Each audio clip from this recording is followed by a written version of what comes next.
Single heart beat scan ఒక్క second లోనే world class 640 slide CT scan ఇప్పుడు మీ vista imaging Banjara hills లో. నమస్తే, వెల్కమ్ టు ఐ డ్రీమ్. నేను వలి. మైక్రో ఫైనాన్స్ పేరుతో లక్షలు వసూలు చేసి మొత్తంగా ఓవరాల్గా 200 కోట్ల రూపాయల వరకు మంగ్లీ వసూలు చేసింది. వాటిని తిరిగి ఇవ్వకుండా ఎగ్గొట్టింది. పెద్ద స్కామ్ అని చెప్పి లాయర్ సుబ్బారావు కంప్లైంట్ ఇచ్చారు. రివర్స్గా లాయర్ సుబ్బారావు మీద మంగ్లీ కూడా రివర్స్ కంప్లైంట్ ఇచ్చింది. నన్ను డీఫేమ్ చేయడానికి ప్రయత్నం చేస్తున్నాడు, హెరాస్ చేస్తా ఉన్నాడు, 10 లక్షల రూపాయల డబ్బులు కూడా డిమాండ్ చేశాడు, ఇతని మీద చర్య తీసుకోండి అని చెప్పి ఆమె కూడా కంప్లైంట్ ఇచ్చింది. ఈరోజు సిపి సజ్జనార్ గారిని కూడా కలిసి కంప్లైంట్ ఇచ్చింది అతని మీద చర్య తీసుకోవాలని. సో ఓవరాల్గా ఈ మంగ్లీ కేసు గురించి ఈ వీడియోలో మనం మాట్లాడదాం. కొన్ని సంచలన నిజాలు ప్రజలకు తెలియాల్సినటువంటి అవసరం ఉందని చెప్పి స్టూడియోకి వచ్చారు శేఖర్ భాషా గారు. మాట్లాడదాం. భాషా గారు నమస్తే అండి. భాషా గారు, అడ్వకేట్ సుబ్బారావు ఏం మాట్లాడారో మీరు విన్నారు. నిన్న మంగ్లీ ఆ స్టేషన్ దగ్గరకు వచ్చి ఏం మాట్లాడారో మీరు విన్నారు. ఏం చెప్తారు మీరు? సో నేను కొన్నాళ్ళు వేరే పరిస్థితుల దృష్ట్యా వీటికి దూరంగా ఉన్నాను నా బిజీ షెడ్యూల్లో. బట్ నిన్న వరుసపెట్టి ఫోన్లు వస్తుంటే అసలు ఏం జరిగిందని చెప్పి చూసినప్పుడు ఎవరు సుబ్బారావు అనే లాయరు చేశారంటే అసలు ఏంటి చూద్దామని పెడితే సుబ్బారావు అంటే సుబ్బు అడ్వకేట్, యాక్టివిస్ట్ కూడా. ఆయన చాలాసార్లు నేను కలిసాను ఆయన్ని, చాలా డిబేట్స్లో పాల్గొన్నా. I know him, very fire person. అంటే నాకు తెలిసినంత వరకు ఆయన ఒక మంచి కాజెస్ కోసం పోరాడే మనిషి, దాంట్లో డౌట్ లేదు. అయితే తర్వాత ఓన్లీ మీడియాలో వచ్చే న్యూస్ కాకుండా నేను గ్రౌండ్ లెవెల్లో అసలు ఏం జరిగింది అనేది, ఆ ఆఫీస్లో జరిగిన ఆ మీటింగు, ఆ పంచాయతీ అది ఏంటి అనేది కనుక్కునే ప్రయత్నం చేశాను. అక్కడ నాకు తెలిసిన వాళ్ళు కొంతమంది ఉంటారు. అక్కడ నాకు క్లియర్గా తెలిసిన సమాచారం ఏంటంటే చాలా గట్టిగా అరుపులు వినబడ్డాయి. పచ్చి బూతులు తిట్టినారు, గుద్దిచ్చి చంపించేస్తాం, యాక్సిడెంట్లో పోతావురా, నీకు నాకు ఆల్రెడీ కొన్ని మర్డర్ కేసులు ఉన్నాయి నా మీద, ఇటువంటి మాటలు వినబడ్డాయి అక్కడ. ఓకే, దీన్ని విన్న ప్రత్యక్ష సాక్షులు కొంతమంది. నాకు ఈ మాటలు అన్నది ఎవరండి? ఆ రూమ్లో పక్కన ఒక క్యాబిన్లో ఈ సెటిల్మెంట్ జరుగుతున్నప్పుడు పక్కన విన్నవాళ్ళు ఈ సుబ్బారావుని ఉద్దేశించి అన్నారు. అన్న వ్యక్తులు ఎవరో మరి తెలియదు. మాటలు అయితే ఇలా ఉన్నాయి. ఇది జరిగిన కొద్దిసేపు నేను అడిగాను, కొట్టారా సుబ్బుని అని అడిగాను. అంటే లేదు, కొట్టలేదు, చెయ్యి ఎవరు చేసుకోలేదు, కానీ చాలా గట్టిగా బెదిరించారు, డబ్బులు కూడా ఆఫర్ చేశారు. నేను విన్నది ఏంటంటే, ఐ డోంట్ నో, మీరు సబ్జెక్టు సుబ్బు గారు కరెక్షన్, ఆయన మరి బయట ఎక్కడో 20 లక్షలు అని చెప్పినట్టు విన్నాను. బట్ నేను అక్కడ విన్నది అంటే 2 కోట్ల దాకా ఆఫర్ చేశారు అన్నట్టుగా నాకు వస్తున్న సమాచారం. అంటే ఏమీ లేని దానికి అంత ఎందుకు ఆఫర్ చేస్తారు? ఇప్పుడు నీ తప్పు లేదు అనుకుంటే నేను అసలు ఎందుకు అక్కడికి వచ్చి సెటిల్మెంట్ మాట్లాడతావు నువ్వు? ఓకే, అసలు నాకు సంబంధమే లేదయ్యా అనుకున్నప్పుడు నువ్వు ఎందుకు అక్కడికి వస్తావు? ఎందుకు ఇతన్ని పిలిపిస్తావు? ఎందుకు ఇంత మాట్లాడతావు? 4 గంటలు జరిగిందట. సో ఈ ఆఫీస్కి పంజగుట్ట పిఎస్కి కూతవేటి దూరం, కరెక్ట్గా 100 మీటర్లు. ఈ లాయర్ సెటిల్మెంట్ జరిగిన చేయడానికి కూర్చున్న స్టేషన్కి 4 అడుగులు నడుచుకొని పోతే పంజగుట్ట పిఎస్. సో అందరికీ ఇవ్వాలి అని చెప్పి గట్టిగా పట్టుబట్టినట్టుగా కూడా వాళ్ళు విన్నట్టుగా నాకు తెలుస్తుంది. ఇది వీళ్ళు ఆఫర్ చేసినా సరే బాధితులకు న్యాయం చేయండి అని అన్నాడు. ఆయన అన్నాడు అనేది ఆయన చెప్పడం కాదు, అవతల పక్క క్యాబిన్లో వింటున్న వాళ్ళు చెప్పిన మాట. ఈయన నిలబడ్డాడు, లేదు నాకు డబ్బులు అవసరం లేదండి, వాళ్ళకి ఇవ్వండి, వాళ్ళకి న్యాయం చేయండి, ఒకానొక స్టేజ్లో అందరికీ కాకపోయినా ఇగో వీళ్ళకైనా న్యాయం చేయండి. మళ్ళీ అట్ ద సేమ్ టైం ఆయన క్లయింట్స్ చూసుకున్నాడు. అతను ఎవరైతే కలిసి మాకు న్యాయం చేయండి అన్నారో కనీసం వాళ్ళకైనా ఇప్పించండి, మిగతా వాళ్ళ సంగతి నాకు తెలియదు, నాకు సంబంధం లేదు, బట్ వీళ్ళకైనా చేయండి అంటే ఇక్కడ మళ్ళీ ఎథిక్స్ పరంగా సుబ్బుని గట్టిగా ప్రశ్నించాలి. ఏమ్మా మీ వాళ్ళకి మాత్రం న్యాయం చేస్తే సరిపోతుందా, మిగతా వాళ్ళకి చేయొద్దా అని కూడా అడగాలి. సరే, వాట్ ఎవర్. ఇది వాళ్ళు విన్న మాటలు నాకు నేను కనుక్కున్నప్పుడు నాకు తెలిసినవి. ఇక నాకు అసలు సంబంధమే లేదు. ఈ సుబ్బు అనేటోడు బిగ్ బాస్కి వెళ్ళడానికి రకరకాల ఫేమ్ అవ్వడానికి ప్రయత్నిస్తున్నాడు. ఏదైనా శ్రీముఖి అంటే క్రష్, అయితే నాకు ఐశ్వర్యరాయ్ అంటే క్రష్ ఉంటే ఏంటి తప్పు? శ్రీముఖి అంటే క్రష్, లేకపోతే జయమాల్ అంటే క్రష్, జ్యోతిలక్ష్మి అంటే క్రష్, అయితే ఏంటి దానికి దీనికి సంబంధం ఏంటి?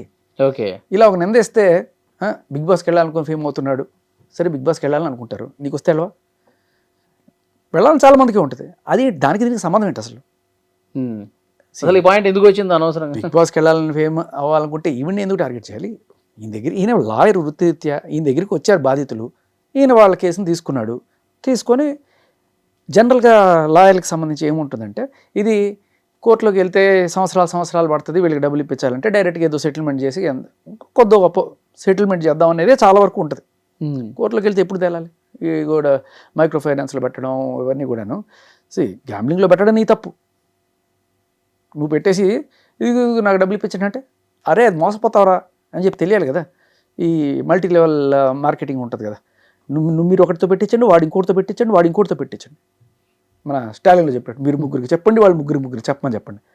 అలా పాపం ఒకళ్ళని తీసుకొచ్చారు, ఆవిడ పాపం ఇంకొక ముగ్గురికి చెప్పింది. ఇలా ఒక టీములు తయారై వీళ్ళు ఇనిషియల్గా ప్రతి చోట జరిగేది ఇదే. ఇనిషియల్గా టక్ డబ్బులు వచ్చేస్తాయి. 1-2-3 నెలలు అప్ప వచ్చేస్తుంది ప్రతి ఒక్కడికి ఆశ. ఇక్కడ ప్రధాన శత్రు ఆశ, మంచి దురాశ. సో వీళ్ళందరూ వచ్చి పెట్టిన తర్వాత ఇప్పుడు లబ్బోదేపమంటున్నారు. వాళ్ళు పెట్టింది కూడా మంగ్లీ గారిని చూసే పెట్టాము, మంగ్లీ గారి పేరు ప్రస్తావించారు. వీళ్ళందరూ డబ్బులు అడిగేవాళ్ళు. మంగ్లీ గారు హోటల్ స్టార్ట్ చేస్తున్నారు, తర్వాత పబ్ స్టార్ట్ చేస్తున్నారు, ఆసుపత్రి జరుగుతుంది. సో మీరు డబ్బులు పెడితే మీకు అత్యధికంగా లాభాలు వస్తాయి, ఆ లాభాలు మీకు ఇస్తాం అని మంగ్లీ గారు ఇంటికి కూడా ఒకరోజు తీసుకెళ్లారంట కదా. అంటే ఇప్పుడు ఇది మామూలుగా ఏదో ముఖం తెలియని వాడు చెప్పడం కన్నా, ఇప్పుడు వీళ్ళు ఉంటారు, విరాట్ కోహ్లీ ఇది తాగేసి మీరు తాగండి భలే ఉంటారు, ఆయన ఎప్పుడు అది తాగని కూడా తాగడు కనీసం. అమితాబ్ బచ్చన్ చెప్పాడు, సోను సూద్ చెప్పాడు, అలాగే మంగ్లీ చెప్పింది. అది వేరు. అంటే ఒక బ్రాండ్ ప్రమోషన్ చేయడం అనేది వేరు. అది చేసిన దానికే కదా మనం అదే పంజగుట్ట పీసులు కేసులేనాయి. ఈ Bigg Boss celebrities gambling promote చేశారని చెప్పి వాళ్ళ మీద కేసులు అయినాయి కదా. సో ప్రమోట్ చేయడం వేరు, ఆ ప్రమోట్ చేసే కంపెనీ ఏదో ఉంది, వీడి మధ్యలో ఒక బ్రాండ్ అంబాసిడర్గా తీసుకోవడం వేరు. ఇక్కడ నీ ఇంటి వాళ్ళే, నీ తమ్ముడు, నీ చెల్లెలు, ఆవిడికి చేసుకోవాలనుకున్న సంబంధం కలుపుకోవాలనుకున్న వ్యక్తి, వీళ్ళందరే ఉన్నారు కదా అక్కడ. అవును. So you are just a brand ambassador, you are somehow related to this అనేది అర్థమవుతుంది. మొన్న రీసెంట్గా ఒక పాట వచ్చింది, చాలా మంది క్రిటిసైజ్ చేశారు. ఆ స్థాయి నీ స్థాయి వ్యక్తి నిన్ను అంత గౌరవించి, ప్రజలు గౌరవించారు, అవార్డులు ఇచ్చారు. మా తెలంగాణ ఫోక్ సింగర్, ఆవిడ పుట్టింది గుత్తిలోనే ఎక్కడో, రాయలసీమ అయినా కూడా తెలంగాణ ఓన్ చేసుకుంది. ఆవిడని ఓన్ చేసుకొని హక్కును చేర్చుకొని ఇంత పెట్టుకుంటే, అలాగే పక్క రాష్ట్రం అయినా సరే వాళ్ళు కూడా మా రాష్ట్రం అమ్మాయి అని చెప్పి గుర్తించి ఆ తిరుమల తిరుపతి దేవస్థానానికి అంతా చేస్తే, మీరు వెళ్ళి అటువంటి బూతుపాటలు ఇటువంటివన్నీ బాడి ఒకటి ఆవిడ ఇమేజ్ని ఆవిడే దిగజార్చుకుంది. ఎందుకు? అసలు ఈ కేసులో అదొకటే కాకుండా కొన్నాళ్ళ క్రితం 150 కోట్లు ఏవో వాళ్ళ ఇంట్లో దొరికాయి అని చెప్పి దీని రిలేటెడ్. సో ఇప్పుడు వీళ్ళు ఇస్తున్న కంప్లైంట్కి దానికి అప్పుడు 150 కోట్లు ఎందుకు వచ్చింది ఎవరికి అర్థం కాల. ఇప్పుడు ఈ కేసుకి వెళ్ళినప్పుడు మనకు తెలుస్తుంది. ఇక్కడ చాలా ఇంపార్టెంట్ థింగ్, మళ్ళీ ఈయన సుబ్బారావు వెళ్ళి అక్కడ కేసు పెట్టాడు పంజగుట్ట పిఎస్లో, వెంటనే ఎఫ్ఐఆర్ కూడా అయింది, విచ్ ఇస్ వెరీ గుడ్. ఎందుకంటే అక్కడ చాలా మంచి ఆఫీసర్స్ ఉన్నారు. ఎస్హెచ్ రామకృష్ణ గారు అనుకుంటా, ఆయన I have seen him in action, very genuine, very sincere, very honest officer ఆయన. సో ఆయన ఈ సాక్ష్యాలు చూసి వెంటనే జనరల్గా వెళ్ళి ఒక మగాడు వెళ్ళి ఒక ఆడది నన్ను కొట్టేసింది తిట్టేసిందంటే తీసుకోరు కేసు. మీరే కదా చెప్తున్నా. But he felt that there is something substance in it and case తీసుకున్న తర్వాత అంటే కేసు పెట్టి ఏదో రకంగా కాంప్రమైజ్కి తీసుకొచ్చి చేసుకుందాం అని చెప్పి అదొక ఆలోచనలు ఉంటాయి కదా. మీ ఇంకో విషయం కూడా నాకు అక్కడి నుంచి వస్తున్న ఇన్ఫర్మేషన్ ఏంటంటే, ఈయన ఆ గొడవ అయిపోయిన తర్వాత ఆ పర్టికులర్ పంజగుట్ట పిఎస్ బ్యాక్ సైడే వీళ్ళ ఆఫీసు, అక్కడ గొడవ అయిపోయి అక్కడి నుంచి నడుచుకొని వచ్చేస్తుంటే ఈయనకి ఫోన్ల మీద ఫోన్లు అంట, అన్నా వద్దన్నా పిఎస్ వెళ్ళొద్దన్నా, కంప్లైంట్ చేయొద్దన్నా, ఆగన్నా మాటినన్నా అని చెప్పి నాన్ స్టాప్గా కాల్స్ అట అని వాళ్ళు చెప్పారు నాకు. సుబ్బు కూడా చెప్పింది కదా, వాళ్ళు చెప్పిన మాట. ఓకే. తర్వాత నేను ఇంటర్వ్యూ చూస్తుంటే సుబ్బు షోయింగ్, నేను ఒక్కసారి కూడా కాల్ చేయలేదు, ఆవిడే ఎన్నిసార్లు కాల్ చేస్తుంది, ఆవిడే కాల్ చేసి ఆవిడే ఇన్ని కేసు ఎట్లా పెడుతుంది. నార్సింగ్ పిఎస్లోనే చెప్పాలి మరి, నార్సింగ్ పిఎస్ ఫేమస్ కదా మనకి, చాలా ఫేమస్. డ్రగ్ పెడ్లర్లు 45 రోజులు చెంచలు కూడా జైల్లో ఉండొచ్చేసిన వాళ్ళు కూడా హీరోల మీద కేసులు పెట్టగలిగిన పిఎస్. ఒకటి కాదు కదా, 5 ఏళ్ల తర్వాత ఒకరు వచ్చి నేను చిన్నప్పుడు నా మీద అత్యాచారం చేశారని చెప్పి కేసు పెడతారు. ఇటువంటి కేసులకి నిలయం మన నార్సింగి పిఎస్. ఓకే.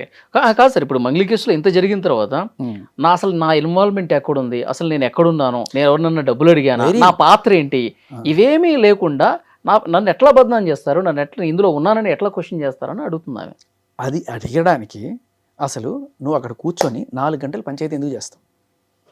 ఇక్కడ వేరే ఏ సాక్ష్యాలు అక్కర్లా, ఆవిడే పెద్ద సాక్ష్యం ఇచ్చింది, నీ అంతటికి నువ్వే అక్కడికి వచ్చి కూర్చున్నావు అంటే దాని అర్థం ఏంటి? సెటిల్మెంట్ మాట్లాడడానికి ఎవరు వస్తారు? అసలు నీకేం సంబంధం లేదయ్యా, నువ్వు ఎందుకు వస్తావు సెటిల్మెంట్ మాట్లాడడానికి? అరే పోరా, నాకేంటి సంబంధం, ఎవరి చూసుకోపో అంటాం. అమ్మో నా మీదకి ఏదో వచ్చేస్తుంది అయిపోతుంది అనుకుంటేనే నువ్వు వెళ్ళి సెటిల్మెంట్ కూర్చుంటావు. ఓకే. కూర్చొని అన్నిసార్లు ఫోన్లు చేసి వెనక్కి రా అని ఎందుకు పిలుస్తావు? పిఎస్కి వెళ్తుంటే వెళ్ళిపోయాడు, తెగిపోయింది, ఇప్పుడు ఏ రకంగా మేనేజ్ చేసుకోవాలి అనే కారణమా? ఇప్పుడు జనాలకి అందరికీ కూడా మెయిన్ డౌట్ నాకు ఎక్కడ ఇదేంటంటే కొన్నిసార్లు అంటే ఈవిడకున్న పొలిటికల్ ఇన్ఫ్లుయెన్స్ మనందరికీ తెలిసిందే. పాలిటిక్స్ ప్లే చేయడం, మన దేశంలో పాలిటిక్స్ ఎలా ప్లే చేస్తారో నీకు తెలుసు కదా. ఒకటి లేడీ కార్డు, ఇంకొకటి దళితుల కార్డు, ఇవి రెండు కూడా. అందుకనే జనరల్గా కేసులు ఒక దళితుడిని పట్టుకొని అన్నారు, ఒక మహిళను పట్టుకొని అన్నారు, ఇక్కడి నుంచి మొదలవుతుంది రాజకీయం. ఒక గిరిజన మహిళను పట్టుకుని ఇట్లా ఇబ్బంది పెడతారా? అది వేరే వాళ్ళని పట్టుకుని ఇబ్బంది పెట్టచ్చా? పొలిటికల్ గేమ్ ఆడడం నేర్చుకున్నారు ఓవర్ పీరియడ్ ఆఫ్ టైం జనాలందరూ కూడా. ఎస్పెషల్లీ ఇప్పుడు సుబ్బుకు ఫోన్ చేసినప్పుడు కూడా కేంద్ర మంత్రి ప్రస్తావన తీసుకొచ్చారని, ఎమ్మెల్యే కొడుకు ప్రస్తావన తీసుకొచ్చారని ఇది కూడా చెప్తా ఉన్నాడు ఆయన. ఇంకొకటి షాకింగ్ విషయం ఏంటంటే కొన్నాళ్ళ క్రితం ఈవిడ బర్త్డే రోజున పార్టీ కోసం పోలీసులు అక్కడికి వెళ్ళి డ్రగ్స్ ఏవో వాడుతున్నారు అని చెప్పి కలకలం రేగింది. ఆ తర్వాత కేసు ఏమైందో ఎవరికి తెలియదు. పాటలు అయితే పాడావు కదా, ఇటువంటి అసభ్యకరమైన పాటలు. ఇప్పుడు ఏమైంది, సద్గురు లాంటి వాళ్ళు కూడా ఈసారి శివరాత్రికి పిలవలేవండి, నో ఎంట్రీ. ప్రతి సంవత్సరం కూడా ఆవిడ అక్కడ వచ్చి ఆ వేదికలో పాడటం అంటే ఎంత గౌరవం, ఎంత గౌరవం కోల్పోయింది కదా. ఎందుకు? Just because they felt she is involved in this kind of ఆవిడ బర్త్డే రోజున డ్రగ్స్ లేకపోతే ఇది కలకలం వచ్చింది కాబట్టి. సద్గురు నెట్వర్క్ చాలా స్ట్రాంగ్ ఉంటుంది, వేలాది మంది ఫ్యాన్ బేస్ కదా ఆయనకి. సో పోలీసుల నుంచి తప్పించుకోవచ్చు కానీ అక్కడి నుంచి తప్పించుకోలేరు. ఆయనకి ఖచ్చితంగా ఇన్ఫర్మేషన్ ఉంటుంది. నువ్వు తప్పు చేయలేదంటే ఖచ్చితంగా ఆయన నేను హక్కును చేర్చుకుంటాడు, ఉంది అంటే మాత్రం ఖచ్చితంగా దూరం పెడతారు. అదే మనకి. సో ఆ రకంగా అక్కడ ఇప్పుడు ఈ కనెక్షన్లో ఆయన పంజగుట్టకి వెళ్ళినప్పుడు నేను షాక్ అయిన విషయం ఏంటంటే ఆయనకి డ్రంక్ అండ్ డ్రైవ్ టెస్ట్ చేశారు. ఆయన రోడ్డు మీద ఏమైనా బండి నడుపుతున్నాడా? రోడ్డు మీద బండి నడుపుతున్నాడు ఆయన. అంటే తాగేసి వచ్చి నువ్వు ఏమైనా కంప్లైంట్ ఇవ్వడానికి వచ్చావా? వెరీ గుడ్, చాలా మంచి ప్రాక్టీస్. ప్రతి స్టేషన్లోనూ ప్రతి కంప్లైంట్ ఇచ్చేవాళ్ళు మీరు టెస్ట్ చేయండి, తాగేసి వచ్చి ఇస్తున్నాడా అని చెప్పి. అసలు పోలీసులకు ఆ ఆలోచన ఎందుకు వచ్చిందండి? ఆలోచన వాళ్ళకి ఎందుకు వచ్చింది అని వెళ్తూ మనకి ఎందుకు రాలేదు ఇన్నాళ్ళని సిగ్గుపడాలి మనం. నిజంగా చెప్తున్నా, ఖచ్చితంగా చేయాలి, మంచి ప్రాసెస్. కానీ ప్రతి ఒక్కరికి చేస్తున్నావా నువ్వు? ఎందుకు సుబ్బుకే చేసావు అంటే రాత్రికి రాత్రి ఈవిడ వెంటనే అక్కడికి వెళ్ళి కేసు పెట్టడం, ఈయన ఒక్క కాళ్ళు లేకపోయినా కూడా ఈయన ఆవిడని థ్రెటన్ చేశానని చెప్పి అక్కడ వెళ్ళి ఎఫ్ఐఆర్ చేయించడం. కార్డులు ఉన్నాయి కదా మనకి, గట్టిగా మహిళా కార్డు వాడచ్చు. నన్ను పర్సనల్గా కలవమన్నాడు, 10 లక్షల రూపాయలు డబ్బులు డిమాండ్ చేశాడు, ఇవన్నీ కూడా చెప్పారు కదా. బట్ ప్రూఫ్ చూపించాలి కదా. సుబ్బు చూపిస్తున్నాడు కదా ప్రూఫ్లు, ఇదిగోండి చూడండి ఇన్ని కాల్స్, నేను ఒక్క కాల్ చేశాను చూపించమానండి అడుగుతున్నారు కదా. సో మగాడు కేసు పెట్టాలంటే 100 సాక్ష్యాలు కావాలి, ఆడవాళ్ళు కేసు పెట్టాలనుకుంటే నోటి మాట చాలు. అందులోని సెలబ్రిటీస్, మన సజ్జనార్ గారు మొన్న ఒక వీడియో రిలీజ్ చేశారయ్యా. సజ్జనార్ గారు ఏమంటున్నారంటే ఆడపిల్లలు చాలామంది మోసపోతున్నారు, మా దగ్గర రకరకాల కేసులు వస్తున్నాయి పాపం, యూట్యూబ్ అది ఫేస్బుక్లోను ఇన్స్టాగ్రామ్లోను అబ్బాయిలంట షారుఖ్ ఖాన్ సల్మాన్ ఖాన్ లాంటి ఫోటోలన్నీ పెట్టేసి వాళ్ళని మభ్యపెట్టేసి వాళ్ళతో డబ్బులన్నీ ఇప్పించుకొని వాళ్ళని వాడుకొని చేస్తున్నారు. ఇటువంటి కేసులు చూస్తే నాకు చాలా బాధేస్తుంది. అమ్మాయిలు మీరు ఎవరన్నా సరే మీరు వచ్చి కేసులు పెట్టండి ఇటువంటి వాళ్ళ మీద, వాళ్ళు ఎక్కడున్నా సరే వాళ్ళందరినీ తీసుకొచ్చి, ఎంతమంది అయితే అబ్బాయిలు అంతమందిని తీసుకొచ్చి లోపలేసేస్తాం అని చెప్పారు. ఈ ఫెసిలిటీ ఆడవాళ్ళకైనా సార్ మగవాళ్ళకి లేదా అని అడుగుతున్నాను నేను. అంటే ఇప్పుడు నిజంగా మగాళ్ళు కూడా బాధితులుగా ఉన్న సందర్భాలు ఉన్నాయి కదా, హనీ ట్రాపుల్ చేసి. లేదు, నీకు ఇక్కడ ఏంటంటే మగాళ్ళకి చెప్పాల్సిన అవసరం ఏంటి? ఇప్పుడు కేసులు ఎక్కువ ఎవరు వస్తున్నాయి? ఆడవాళ్ళే వస్తున్నాయి, మగాళ్ళు రావట్లేదు అనేది పోలీసుల వాదన. కానీ మగాళ్ళ కేసులు ఎక్కడ తీసుకుంటున్నారు సార్ మీరు? మగాడిచ్చే కేసులే తీసుకోరు కదా. మీరు కేసులు తీసుకోరు కాబట్టి ఈ కేసులే ఉన్నాయి కాబట్టి ఇదే ప్రొజెక్ట్ చేస్తారు. నిజం చెప్తే సూసైడ్ రేటు 3 మగాళ్ళు చచ్చిపోతుంటే ఒక ఆడవాళ్ళు ఉన్నారు. ఇంతకన్నా ఏం కావాలి? అంటే ఆయన మాటల్లో నేనేమో అంటే మోసపోయేవాడు మగాడ ఆడదా జెండర్ ఏంటి సార్? ఎవరైనా కావచ్చు.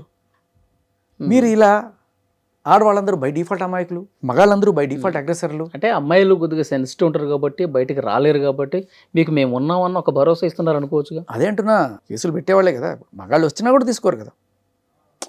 నేను అనేది అదే. ఇప్పుడు ఈ ఫెసిలిటీ మగాళ్ళకి లేదా? మగాడు మోసపోయాడు. ఇప్పుడు నిజం చెప్పాలంటే ఒక ఫేస్బుక్లోనో ఒక ట్విట్టర్లోనో లేకపోతే ఏదైనా ఇన్స్టాగ్రామ్లోనో మగాళ్ళు ఆడవాళ్ళని అట్రాక్ట్ చేయడం ఈజీయా, ఆడవాళ్ళు మగాళ్ళని అట్రాక్ట్ చేయడం ఈజీయా?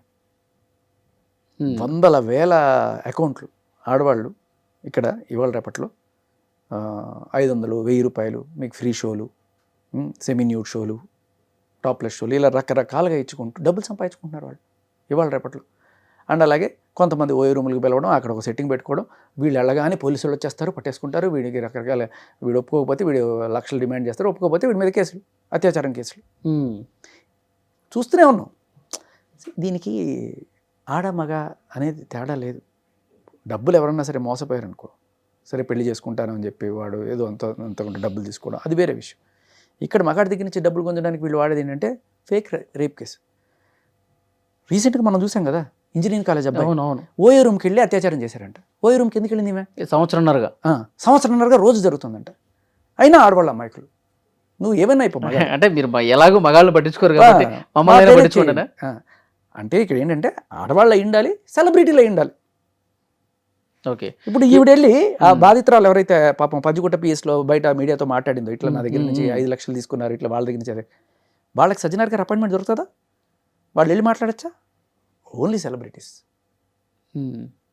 ఇప్పుడు మంగ్లీ ఎంత స్వేచ్ఛగా ఎంత అఫీషియల్గా వెళ్ళి ఒక లెటర్ ఏదో ఇచ్చిందో, ఒక విజ్ఞాపన పత్రం అందించిందో అతని మీద చర్యలు తీసుకోవాలి సుబ్బారావు మీదని, మరి ఈమె కూడా అంతే స్వేచ్ఛగా అంతే డైరెక్ట్గా సజ్జనారాయణ గారిని కలిసి మంగ్లీ పేరు చేసి డబ్బులు కట్టించుకున్నారు, మేము మోసపోయాం, మీరు యాక్షన్ తీసుకోండి అని చెప్పి వాళ్ళు కూడా ఇచ్చే స్వేచ్ఛ ఉండాలి. అదే కదా. మీరు సెలబ్రిటీయా? మీరు మగాళ్ళంటే అట్లా తీసుకోరు. మీరు అదే ఓపెన్గా చెప్పేశారు కదా నిన్న. ఆడవాళ్ళు మీకు అన్యాయం జరిగితే మేము, అంటే మగాళ్ళకి అన్యాయం జరిగితే మేము లేవు. ఇప్పుడు ఈ కేసులో సార్ ఇక్కడ పాయింట్, చాలా ఇంపార్టెంట్ పాయింట్ చెప్తాను మీకు. ఈయన పిఎస్కి వెళ్తే డ్రంక్ అండ్ డ్రైవ్ టెస్ట్ చేశారు. ఈయనకి ఏ రోజైనా సరే డ్రంక్ అండ్ డ్రైవ్ కేసులు ఉన్నాయా? ఇంతకుముందు ఎక్కడైనా సుబ్బు మీద డ్రగ్స్ కేసులు ఉన్నాయా? లేవు. సస్పెక్షన్ ఉందా కనీసం? లేదు. ఈవిడ బర్త్డే పార్టీలో కలకరం రేగింది డ్రగ్స్ గురించి అని చెప్పి ప్రపంచమంతా న్యూస్ వెళ్ళింది. సద్గురు లాంటి వాళ్ళే ఆవిడని రానివ్వకుండా చేసిన నేపథ్యంలో ఈవిడ నార్సింగ్ పిఎస్కి వెళ్ళినప్పుడు ఈవిడికి ఎందుకు టెస్ట్ చేయలేదు? సుబ్బారావు చేసినప్పుడు మంగ్లీకి ఎందుకు చేయలేదు? ఎందుకు చేయలేదు? అమ్మాయిని అవమానిస్తారా సార్? అదే కదా. మగాడంటే బై డిఫాల్ట్ అని కొట్టుకో, వాడు న్యాయవాది అయినా ఏమైనా సరే అంతే. ఆయన ఓపెన్గా చెప్పారు కదా, ఆడవాళ్ళకి మేము ఉన్నాం, మగాళ్ళు మీరేమైనా అయిపోండి. ఇప్పుడు ఈ కేసులో ఏం జరగబోతుంది సార్? అదే అంటున్నా, నాకు బయటపడే అవకాశం ఉందా? ఎందుకంటే ఐ పర్సనల్లీ నేను ఎందుకంటే పంజగుట్ట పిఎస్లో ఎస్హెచ్ఓ రామకృష్ణ గారు నేను పర్సనల్గా కలిసా. లిటరల్లీ ఒక పేట్రియాట్ని చూసాను ఆయనలో, నిజంగా ఒక దేశభక్తి. ఆయన ఏదైనా కొనాలన్నా కూడా మేక్ ఇన్ ఇండియానే కొంటున్నాడు ఆయన. ఉన్న కాసేపట్లో నేను గమనించిన మనిషి, ఆ వ్యక్తిత్వం అంత సిన్సియర్ ఆయన. అటువంటి పిఎస్ పరిధిలో ఇంత ఇది ఎలా జరిగిందనే నాకు ఆశ్చర్యం వేసింది. అంటే సుబ్బు లాంటి లాయర్ వచ్చి పెడితే ఆయన లోపల రానివ్వకపోవడం, ఆయన కొంచెం తక్కువ చేయడం, డ్రంక్ అండ్ డ్రైవ్ టెస్ట్ చేయడం ఏంటండి? డ్రంక్ అండ్ టెస్ట్ చేయడం అంటే చాలా మందిలో ఒక అనుమానం ఉంది, ఏమన్నా కొంతమంది ఏమన్నా మంగ్లీకి అనుకూలంగా వ్యవహరిస్తున్నటువంటి అనే సంకేతమే వెళ్తుంది కదా. ఇప్పుడు పోలీస్ స్టేషన్లో న్యాయం చేయడమే కాదు, న్యాయం చేస్తున్నట్టు ప్రజలకు తెలియడం కూడా చాలా ఇంపార్టెంట్. ఇది న్యాయం చెప్తుంది, చట్టం చెప్తుంది. మీరు న్యాయం చేయడమే కాదు, న్యాయం చేస్తున్నామని ప్రజలకు తెలియాలి. ఎప్పుడైతే ఇటువంటిది జరుగుతుందో ఇక్కడ అందరికీ డౌట్ వస్తుంది. ఒక డౌట్ రేకెత్తిచ్చే విధంగా ఉండింది ఆ డ్రంక్ అండ్ డ్రైవ్. ఏదైనా డ్రంక్ అండ్ డ్రైవ్ కూడా కాదు కదా, సడన్గా అది ఎక్కడి నుంచి వచ్చింది? ఉన్న పళంగా రీడింగ్ కూడా తెలియదంట కదా. 25 పాయింట్స్ ఎంతో వచ్చినాయి. ఎంతో నేను వచ్చే ముందే కాఫీ తాగొచ్చాను, వీళ్ళు పెట్టి చూశారు. అదే పాయింట్ ఏంటంటే, మొన్న లావణ్య దొరికింది, డ్రగ్స్ టెస్ట్ చేశారా? చేయగలరు. 45 రోజులు చెంచల్గూడలో జరిగింది. ఈ రోజు దాకా ఈ 12 కేసుల్లో ఆవిడ వెళ్ళి పోలీస్ స్టేషన్లో కేసులు పెట్టడానికి వెళ్ళినప్పుడైనా సరే కనీసం ఈవిడ డ్రగ్స్ మత్తులో పెడుతుందా, నిజంగా పెడుతుందా అని చెప్పి టెస్ట్ చేశారా? నన్ను దాడి చేయడానికి వచ్చిన రోజు ఫుల్గా మందు కొట్టి డ్రగ్స్ చేసుకొని వచ్చి ఎంత పచ్చి బూతులు మాట్లాడుతూ రోడ్డులో అర్ధరాత్రి 11:30కి అటాక్ చేసినప్పుడు కనీసం పోలీస్ స్టేషన్లో ఆవిడ తీరు చూడగానే అర్థమైపోతుంది ఫుల్గా తాగేస్తుంది. కనీసం డ్రగ్ టెస్ట్ చేశారా? అంత పేరు మోసిన ఆవిడ కదా, 45 రోజులు చెంచల్గూడ జైల్లో పెట్టారు కదా. ఈవిడకి మంగ్లీ ఏమి ఆవిడ కూడా ఒక కేసు అంటుకుంది కదా బర్త్డే రోజున. మరి సుబ్బుకి ఎందుకు చేశారు, ఈవిడికి ఎందుకు చేయరు? బేసికల్లీ ఏంటంటే ఇక్కడ మీరు అన్నట్టు ఆడవాళ్ళు సార్, మీరు ఏమైనా చేసుకోండి, మందు కొట్టండి, డ్రగ్స్ చేయండి, మేము మిమ్మల్ని ఏం క్వశ్చన్ చేయం, మిమ్మల్ని ఏం అడగం. మీరు కంప్లైంట్లు ఇస్తే మేము పెట్టేస్తాం, అంతేనా? అంతే కదా. ఏ సాక్ష్యం ఉందని ఈయన మీద పెట్టారు కేసు? ఏ సాక్ష్యం చూపించారు ఈ రోజు దాకా? ఆవిడ చెప్పిన 2 ముక్కలు, శ్రీముఖి అంటే క్రష్, బిగ్ బాస్కి వెళ్ళాలనుకుంటారు. ఇవే సాక్ష్యాలు.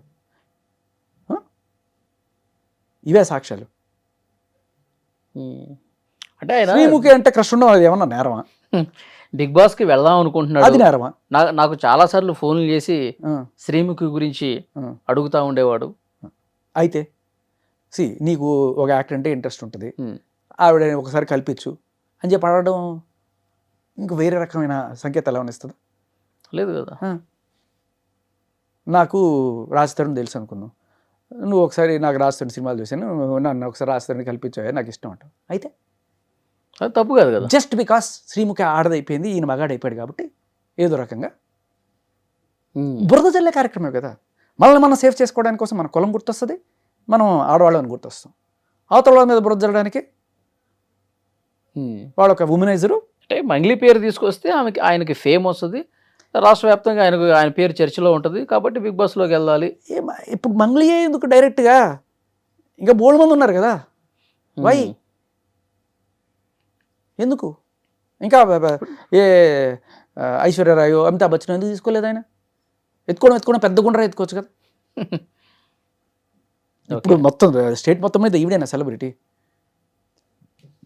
ఈయన దగ్గరికి క్లయింట్స్ వచ్చిన మాట వాస్తవం కదా, ఇది ఈ రోజుదే కాదు కదా. ఇవాళ ఆయన అక్కడికి వెళ్ళడానికి కూడా కారణం ఏంటి? నువ్వు ఆ రేంజ్లో ఆయన్ని దూషించి చంపేస్తానని వార్నింగ్ ఇచ్చి యాక్సిడెంట్లో పోతామని చెప్పి బెదిరించినప్పుడు ఆ పరిస్థితిలో ఆయన వెళ్ళి అక్కడ కంప్లైంట్ ఇచ్చాడు తప్ప ఆయన ఎందుకు వాళ్ళ కోసమే నిలబడ్డాడు కదా. వాళ్ళ కోసమే నిలబడ్డాడు అనేది కూడా వాళ్ళు చెప్తున్నారు. ఎంత డబ్బులు ఆఫర్ ఇచ్చినా ఆయన తగ్గలేదట. ఆయన మాటల్లో కాదు, ఆయనది ఏముంది, ఆయన చెప్పడం పెద్ద విషయం కాదు, పక్కన ఉన్నవాళ్ళు చెప్పిన మాట నేను చెప్తున్నాను మీకు. ఓకే, మరి పోలీసులు కూడా ఇన్వెస్టిగేషన్లో ప్రూఫ్స్ అడుగుతారు కదండి. సార్ ఒక మాట, ఇన్వెస్టిగేషన్ అంటే ఏంటి? పోలీసులు కనుక్కోవాలి, అంతేగా. బేసిక్ ప్రైమ్ ఆఫేసి ఇస్తాం మనం. 10 కాల్స్ ఆవిడ చేసిందని చూపించారు. ఆయన ఎందుకు చేస్తుంది 10 కాల్స్? ఆవిడకి ఏంటి సంబంధం? చేసింది, మెసేజ్లు చూపించాడు. ఇన్ని ఉన్నప్పుడు పోలీసులకి ఇది చాలు. పోలీసులు ఏం చేయాలి? ఇప్పుడు ఇన్వెస్టిగేట్ చేసి దీంట్లో నిజాలు ఎంత ఉన్నాయి అని కనుక్కోవాలి, సాక్ష్యాలు వాళ్ళు తీసుకురావాలి, అది వాళ్ళ పని. బేసిక్ నువ్వు ఇస్తావు, ఖచ్చితంగా చేయగలరు. మన పంజగుట్ట పిఎస్, నేను అదే చెప్తున్నాను కదా, మంచి ఎఫిషియెంట్ ఆఫీసర్స్ ఉన్నారు అక్కడ, చాలా మంచి ఎఫిషియెంట్ ఆఫీసర్స్ ఉన్నారు. బట్ ఇప్పటికీ నాకు అర్థం కాని విషయం ఏంటంటే ఆ డ్రంక్ అండ్ డ్రైవ్ టెస్ట్ మరి ఎవరన్నా చెప్పారా, లేకపోతే మేబీ కొన్నిసార్లు ఏమవుతుందంటే అక్కడ మంగళికి సంబంధించిన వాళ్ళు కూడా ఎవరన్నా వచ్చి ఆయన తాగేసి చేస్తున్నాడు సార్ అని చెప్పి ఆరోపించినప్పుడు అప్పుడు కొన్నిసార్లు వాళ్ళ కోసం కూడా చేసి ఉండొచ్చు.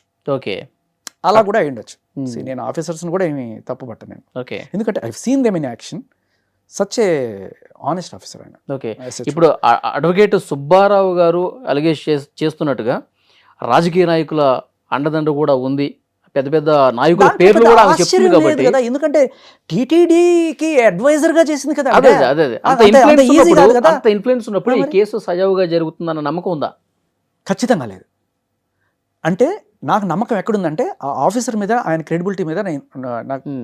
పైనుంచి ఫోన్ కాల్స్ అది నా భయం. ఎందుకంటే పైనుంచి ఈవిడ వెళ్ళింది కదా, సజ్జనార్ గారు అంటే ఆడవాళ్ళకి మేము ఉన్నామమ్మా, ఏం చేసినా పర్లేదా? ఆడవాళ్ళు ఇబ్బందులు పడుతున్న ఆడవాళ్ళు, సమస్యలు ఎదుర్కొంటున్నటువంటి ఆడవాళ్ళు, మగాళ్ళ వల్ల వాళ్ళు ఏమి చేయలేని నిస్సహాయ స్థితిలో ఉన్న వాళ్ళకి రక్షణ కల్పిస్తాం ఆ యాంగిల్లో చెప్పుండొచ్చు సజ్జనర్ గారు.